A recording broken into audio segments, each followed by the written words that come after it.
తెలంగాణ ఉద్యమకారుల ఫోరం ఆధ్వర్యంలో హన్మకొండ జిల్లా కమలాపూర్ మండల కేంద్రంలోని రాహుల్ గాంధీకి పోస్ట్ కార్డులు పంపారు ఉద్యమకారులు. ఈ సందర్భంగా తెలంగాణ ఉద్యమకారుల ఫోరం నాయకులు మౌటం సంపత్ మీడియాతో మాట్లాడారు. ఎన్నికల సమయంలో ఉద్యమకారులకు ఇచ్చిన హామీలను తప్పక నెరవేర్చాలని అన్నారు.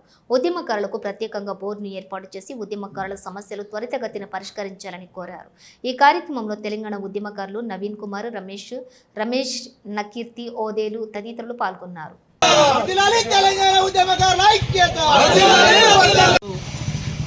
తెలంగాణ రాష్ట్రంలో ఉన్నటువంటి ఉద్యమకారులంతా 20 తారీఖు నుంచి 30 తారీఖు లోపు ఈ తెలంగాణ రాష్ట్రంలో ఉన్నటువంటి ఉద్యమకారులందరినీ ఏకం చేస్తూ రాహుల్ గాంధీ గారికి ఈ ఉత్తరాల కార్యక్రమం పెట్టడం జరిగింది. అందులో భాగంగా ఈరోజు కమలాపూర్ మండలం నుండి ఈ పోస్ట్ కార్డు ఉద్యమంలో భాగంగా ఈరోజు కమలాపూర్ మండల ఉద్యమకారుల ఫోరం ఆధ్వర్యంలో ఈ కార్యక్రమం నిర్వహించడం జరిగింది.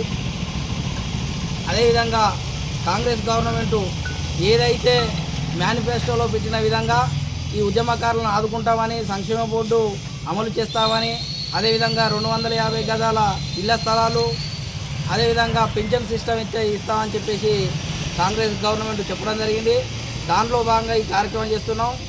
మేము భేషజాలకు పోవడం లేదు. ఇవాళ కమలాపూర్ మండలంలో ఉన్నటువంటి అన్ని రాజకీయ పార్టీలకు సంబంధించినటువంటి ఉద్యమకారులు ఇవాళ ఒకేతా వేదిక మీదకి తెలంగాణ ఉద్యమకారుల ఫోరంలో పనిచేస్తూ మీరు ఇచ్చినటువంటి హామీలను అమలు చేసుకుంటూ ఉద్యమకారులను చేయుతనియాలని చెప్పేసి ఈ కార్యక్రమం ఉద్దేశించి మిమ్మల్ని కోరుకోవడం జరుగుతూ ఉన్నది.